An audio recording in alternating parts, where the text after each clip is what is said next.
Hello everyone, welcome to the new lesson on the course which is about the light of class 10th physics.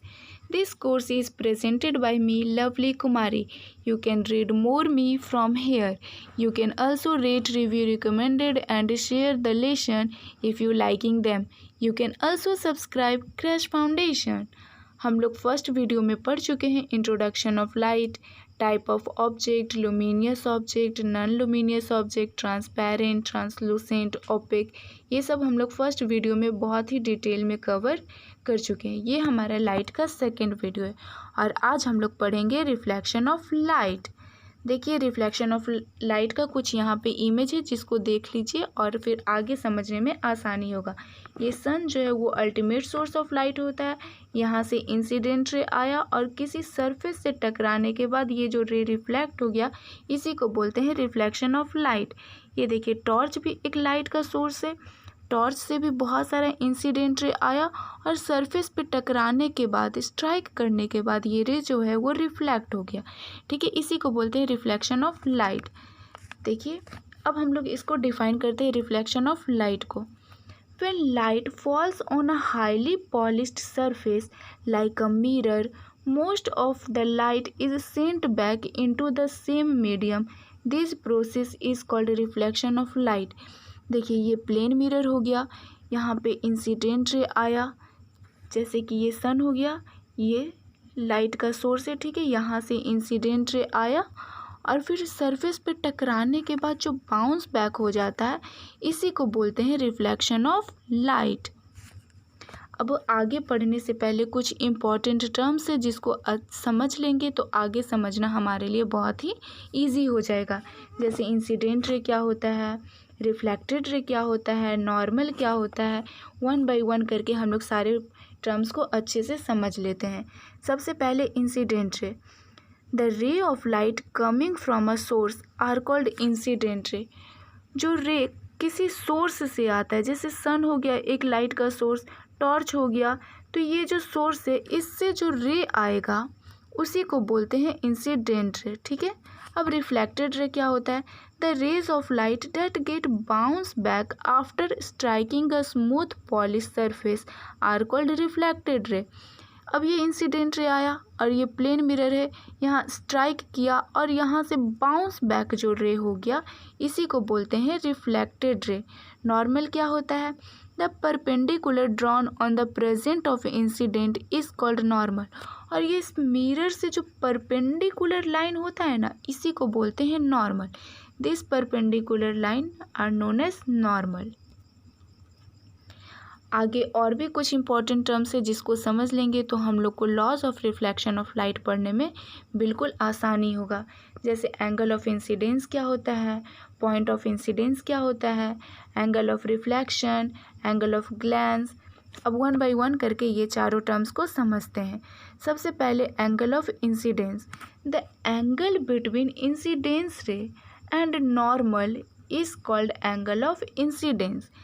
देखिए ये plane mirror है, ये normal है, ये incident रे है, ये रिफ्लेक्टेड रे। ये जो इंसिडेंट रे और नॉर्मल के बीच का जो एंगल है, क्या कह रहा है, the angle between incident ray, this is incident ray, and normal, and this is normal. ये जो एंगल है इंसिडेंट रे और नॉर्मल के बीच में जो एंगल बन रहा है, इसी को बोलते हैं angle of incidence. Angle of incidence को रिप्रेजेंट करते हैं एंगल आई से। अब पॉइंट ऑफ इंसिडेंस क्या होता है, a point of which ray meet at surface is called point of incidence. ये incident ray, normal, point, reflected ray जिस पॉइंट पे मिल रहा है, इसी को बोलते हैं पॉइंट ऑफ इंसिडेंस। अब एंगल ऑफ रिफ्लेक्शन क्या होता है, the angle between normal and reflected ray is called angle of reflection. ये हमारा इंसिडेंट रे है, ये हमारा रिफ्लेक्टेड रे है, ये नॉर्मल है। जो एंगल बनता है रिफ्लेक्टेड रे और नॉर्मल के बीच में, रिफ्लेक्टेड रे और नॉर्मल के बीच में जो एंगल बनता है उसी को बोलते हैं angle of reflection.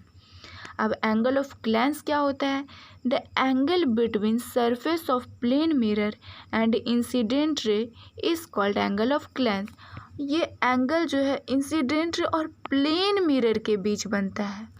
Plane mirror और इंसिडेंट रे के बीच में जो एंगल बनता है उसको बोलते हैं एंगल ऑफ ग्लेंस, और नॉर्मल और इंसिडेंट रे के बीच में जो एंगल बनता है उसको बोलते हैं एंगल ऑफ इंसिडेंस। सो दोनों में एकदम आप लोग को कन्फ्यूज़न नहीं रखना है, बिल्कुल क्लियर रहना है कि एंगल ऑफ इंसिडेंट जो है हमेशा नॉर्मल से बनता है और एंगल ऑफ ग्लेंस जो है वो हमेशा प्लेन मिरर से बनता है। अब laws of reflection of light क्या होता है, अब इसको समझेंगे। दो होता है। पहला लॉ क्या है, the angle of incidence is equal to the angle of reflection, और दूसरा क्या है, the incident ray, the reflected ray and the normal to the mirror at the point of incidence all lie in the same plane. अब इसको हम figure में अच्छे से समझ सकते हैं। देखिए ये रहा हमारा फिगर, इसमें हम दोनों लॉ को अच्छे से समझते हैं। ये है इंसिडेंट रे, ये है रिफ्लेक्टेड रे, ये है मिरर और ये है नॉर्मल। ये हो गया एंगल ऑफ इंसिडेंस और ये हो गया हमारा angle of reflection. First law क्या कहता है, angle of incidence is equal to the angle of reflection, ये हो गया हमारा फर्स्ट लॉ। और सेकंड लॉ क्या कहता है, incident ray, reflected ray, normal, point of incidence सब लाई करता है सेम प्लेन पे, ये हमारा सेकंड लॉ कहता है। एक बार फिर से रीड कर लेते हैं। The angle of incidence is equal to the angle of reflection. This is first law. The second law क्या है, the incident ray, the reflected ray and the normal to the mirror at the point of incidence all lie in the same plane. Clear?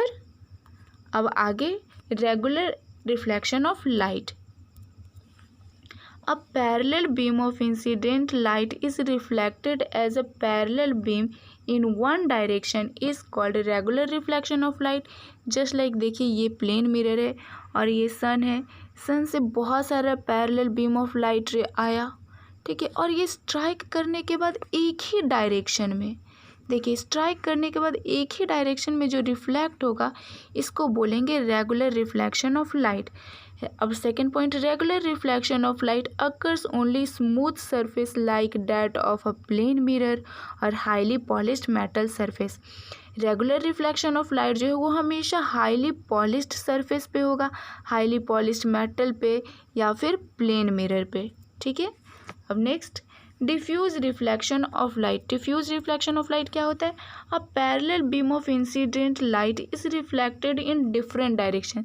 देखिए ये एक rough surface है, ठीक है, ये rough surface हो गया, बहुत सारा पैरेलल बीम ऑफ लाइट रे आया, ठीक है, सन से, और ये रिफ्लेक्ट अलग अलग डायरेक्शन में हो जाएगा, देखिए अलग अलग डायरेक्शन में रिफ्लेक्ट हो जाएगा, इसको बोलेंगे diffuse reflection of light. Second point, the diffuse reflection of light take place from rough surface like that of paper, cardboard, chalk, table, chair, walls and unpolished metal object. Diffuse reflection of light जो है वो किस पे होता है, unpolished surface पे। Unpolished surface paper हो गया, चॉक हो गया, टेबल हो गया, चेयर, वॉल, ये सब अनपॉलिश्ड सरफेस पे होता है डिफ्यूज रिफ्लेक्शन ऑफ लाइट। देखिए अब इसको इमेज से अच्छे से समझ लेते हैं। पहले देखिए शुरू से, ये हमारा प्लेन मिरर हो गया, ये इंसिडेंट रे हो गया, ये रिफ्लेक्टेड रे हो गया, ये नॉर्मल हो गया, ये एंगल ऑफ इंसिडेंस, ये angle of reflection. Angle of incidence को एंगल आई से रिप्रेजेंट करते हैं, एंगल ऑफ रिफ्लेक्शन को एंगल आर से रिप्रेजेंट करते हैं। हमको नहीं लगता है कि इसको समझने में अब किसी को परेशानी होगा। अगर किसी को कोई भी डाउट होता है तो आप कमेंट सेशन में बेझिझक बोलिए। अब आगे रेगुलर रिफ्लेक्शन ऑफ लाइट। देखिए ये स्मूथ सरफेस हो गया, पैरेलल बीम ऑफ लाइट रे आया और स्ट्राइक करने के बाद, टकराने के बाद पैरेलली ही रिफ्लेक्ट हो गया, ठीक है, सेम डायरेक्शन में, इसको बोलेंगे रेगुलर रिफ्लेक्शन ऑफ लाइट। अब डिफ्यूज रिफ्लेक्शन ऑफ लाइट, ये देखिए रफ सरफेस है, पैरेलल बीम ऑफ लाइट रे तो आया, ठीक है, लेकिन रिफ्लेक्ट जब हुआ तो अलग अलग डायरेक्शन में रिफ्लेक्ट हो गया, तो इसको बोलेंगे diffuse reflection of light. Next lesson we are study about images. Next lesson में हम लोग इमेज के बारे में पूरा डिटेल में पढ़ेंगे, रियल इमेज क्या होता है, वर्चुअल इमेज क्या होता है, ये सब, ठीक है। Thanks. Press like, share and subscribe Crash Foundation. Bye bye.